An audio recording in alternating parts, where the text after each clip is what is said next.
I like to go for long walks, walks that cleanse the lungs and cleanse the spirit. This walk, though, has particular meaning for me, and it's a pilgrimage I make every year at this time.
I can remember every detail of my wife's appearance, even though she's been gone for nearly 10 years.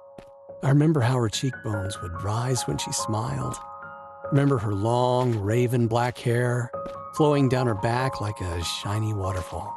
I also remember how she looked without hair.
She was still beautiful, and she could still smile, but not as often as she used to.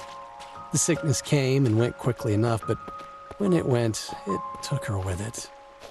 I was only 31 years old at the time. She, 33, and our daughter, Emily, had only recently turned 6.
hard enough for a parent to raise a young child on their own, doubly so when that child is of the opposite gender, yet that's precisely the predicament I found myself in when Cassandra died.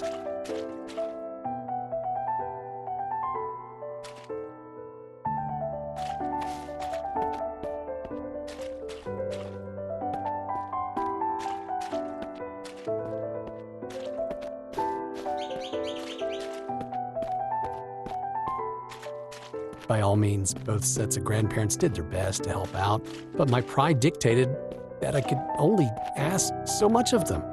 I needed to prove to everyone, not at least of all myself, that I could do this. I had no desire to be the all but absent father that my own had been, but an endeavor to spend as much time as I could caring for my daughter in the most direct way possible.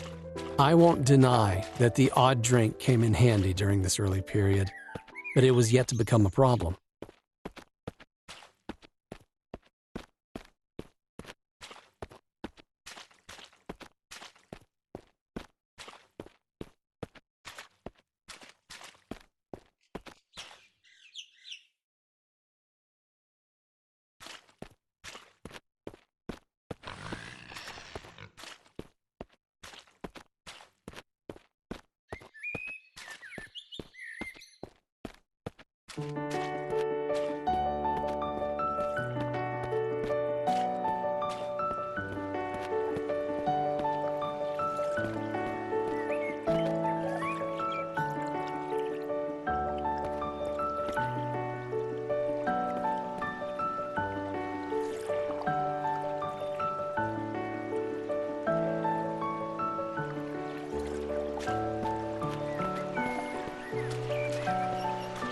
Much greater challenges in the early days were the ones that people would think almost trivial, ensuring my daughter was safe when she used public restrooms and that she cleaned herself properly when she was in the bathtub. Responsibilities that would normally fall upon the female parent when there is one. Emily was still very young at the time, of course, but old enough to feel awkward that her father was checking in on her during her more private moments. There's no denying that the presence of a woman would have alleviated much of the burden cast suddenly upon both of our lives.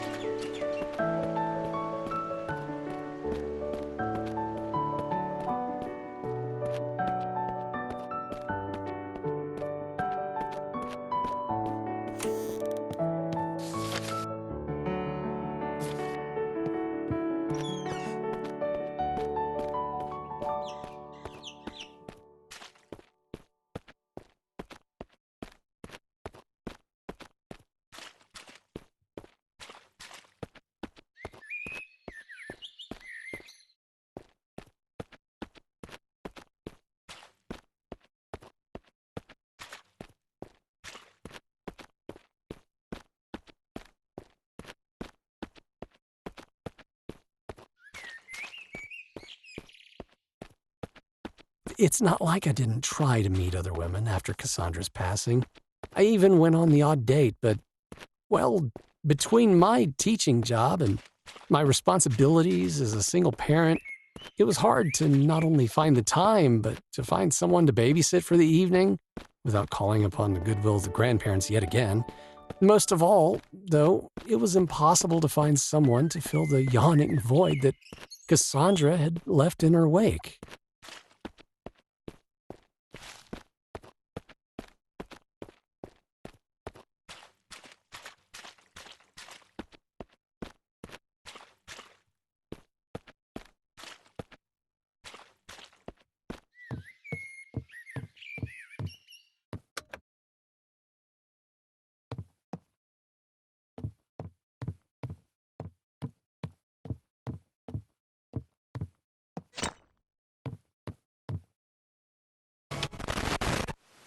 I never asked you to be alone, my sweet. You'd have had my blessing if you had found someone else. All I would have asked was that she be a good mother to Emily.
Yes, I remember this evening.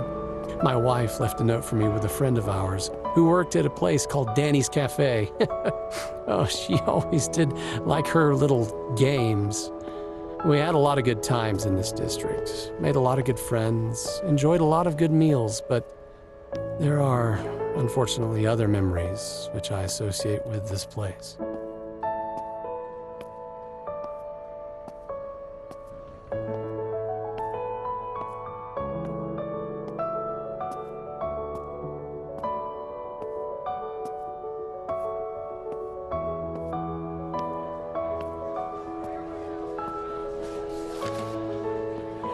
The note says, "Dearest, come meet me at O'Doyle's at 6:30. Oh, but one small favor along the way. Emily says she left Axel in the playground. You know how upset she gets without her bunny rabbit. Oh dear. Still, I guess I'm not one to judge. I've been known to get a bit negligent from time to time myself.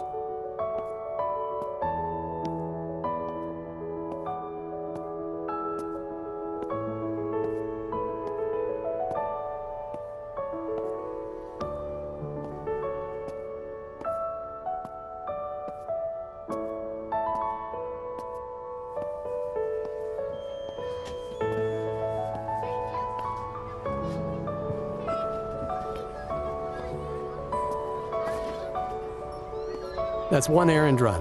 Next stop, O'Doyle's."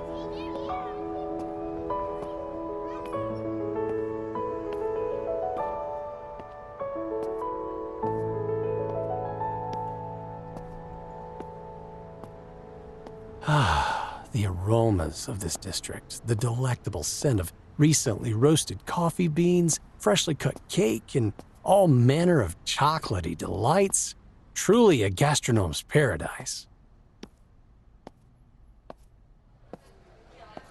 The last time Cassandra asked me to meet her here at night, it was to tell me she was pregnant. I wonder what the big news will be this time.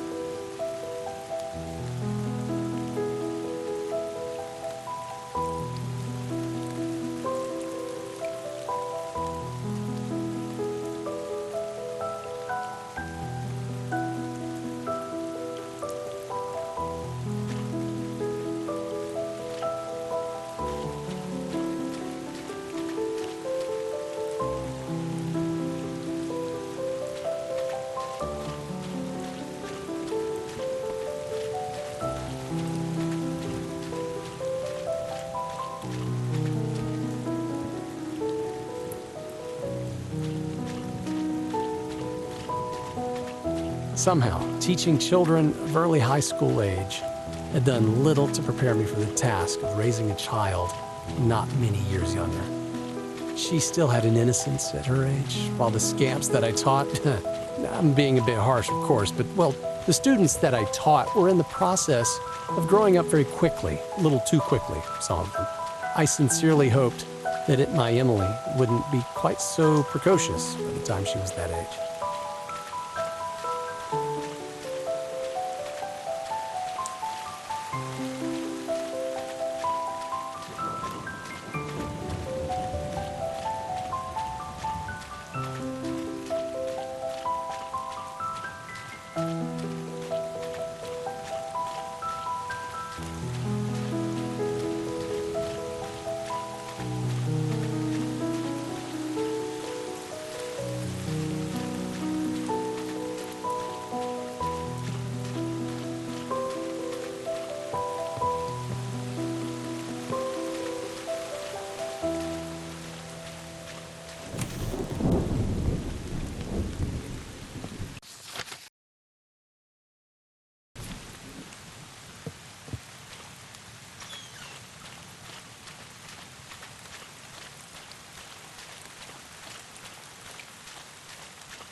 I enjoyed taking my daughter on short trips, well away from the city. I didn't want her knowing nothing but schools and streets, which my own life almost seemed to consist of. I figured she needed to breathe a bit of nature every once in a while, enjoy a bit of fresh air. It's one thing to civilize a child, but another to deny them their childhood altogether. We both seemed to like the beach, especially.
Emily loved the water.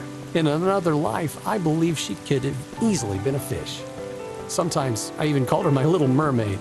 She loved the sand too, and liked to build things with it. One day, I helped her make a fairy tale castle and cast her, only in her mind of course, as a kind of mermaid Rapunzel, trapped in a tower far beneath the water, her long hair flowing with the whims of the waves.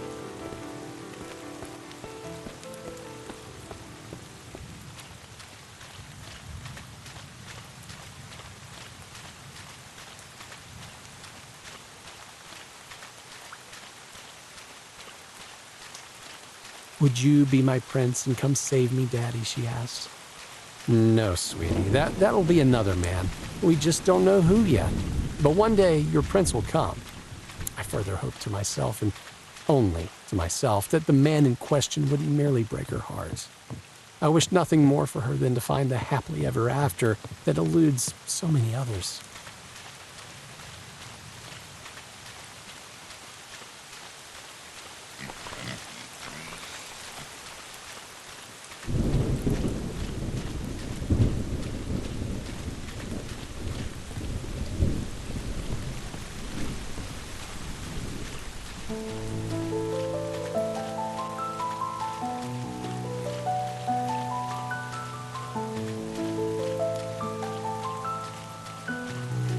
For a brief time, when Emily was 7 years old, I managed to get involved with another woman for all of 6 months, another teacher at the same high school. When that ended, we did our best to go back to just being friends and colleagues, but it wasn't long before the woman in question happened to find herself a job at another school. I never knew whether I was the primary cause for her leaving, but knew that it was probably for the best. She only met Emily once. I don't think Emily liked her very much. Yeah, it was probably for the best.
I know you always acted with Emily's best interests at heart.